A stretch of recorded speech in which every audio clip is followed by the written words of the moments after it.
Xin chào mọi người nhé. Nay lâu lắm rồi em mới lại quay video đây là quay cho mọi người xem cái khung cảnh ở đồng quê.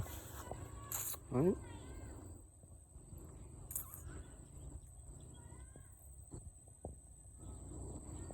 Núi đồi cảnh rất là yên bình thơ mộng.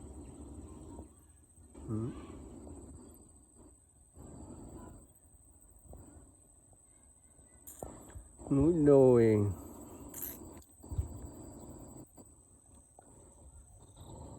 đồng quê, thấy đồng quê nó yên tĩnh, lúa xanh.